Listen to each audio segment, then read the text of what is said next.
صحابه دي زناز صحابه ته زما د جنت ملګری پیژنې سما د جنت ملګری پیژنې ما سره بل ته چا مرګتی لکل نبی رفیق ورفیقی یعنی فی الجنت عثمان د هر نبی ملګری او زما ملګری په جنت کې عثمان رضی الله همې د جنت ملګری د تو ګورئ بختور نو چې نبی علیہ السلام ورته جنت کې به ملګری هلته به ملګری عثمانا جنت کې به ملګری دا ملعون را پاسینو د عثمان رضی الله تعالی عنہ په عزت داغ لګي ام ملعونا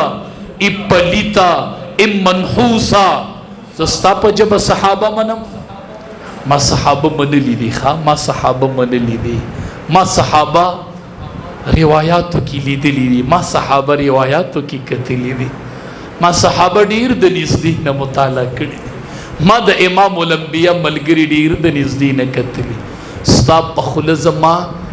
اس پرواب نشته شل پیری غپیگا غپیگا او غپیگا او غپیگا آخر کې چې مړ شي نو دا جبه باندې بار ته ګز راوځي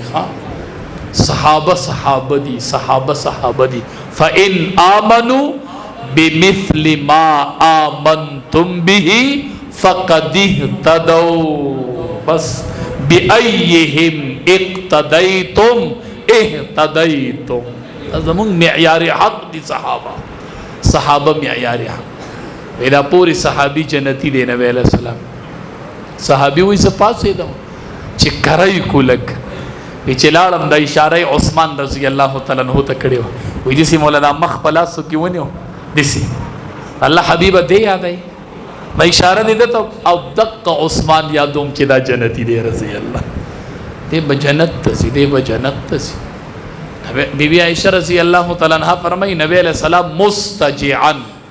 کور په اړخ ملاس دسی پډړ ملاس او دا پندای دې سي ښکارا او په اړخ ملاس دا یو پندای ښکارېدل ابو بکر صدیق رضی الله تعالی عنہ راغی نبی علیہ السلام په خپل حال دیکي ابو بکر صدیق رضی الله ابو عمر فاروق رضی الله تعالی عنہ راغی نبی علیہ السلام په خپل حال دیکي چې مقتل عثمان رضی الله تعالی عنہ راخکارش چراغ نبی علیہ السلام زر پاسې دو پندای پټک امین الله حبیب ته د ابو بکر صدیق نه حیا نه کوي ته د عمر نه حیا نه کوي ته د عثمان نه حیا کوي ما ته وی بیبي عائشه ته خبري زبد اغه صحابین ولی حیا نه کوما چې هغه پلار کې رواني اسمان کې ملائک حیا کوي وی عثمان را روان رضی الله تعالی عنہ عثمان نه اسمان کې ملائک حیا عثمان نه ملائک حیا قربان چې کله د حساب ټیم شروع شي کنه عمر فاروق رضی الله ابو بکر عثمان رضی الله تعالی عنہ حساب لراش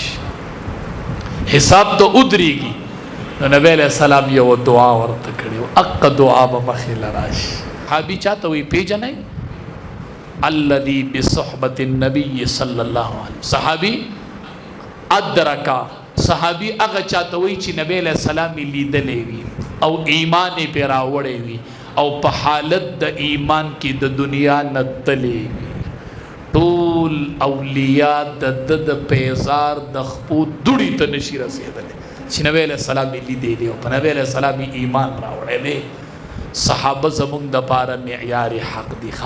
خپل جبي صحابو نه راټولې کې چې څوک د صحابه دشمنی هغه زمونږ دشمنی ان شاء الله چې د صحابه سره دشمنی کوي زمونږ به دشمنی دشمنم ورته ویلې دی او دشمن به ورته وایو دشمن به ورته ان شاء الله د مرګ پورې وایو ان شاء الله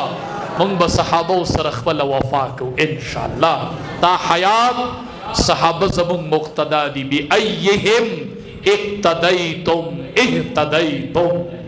صحابه پس چې څوک لاړی په هدایت به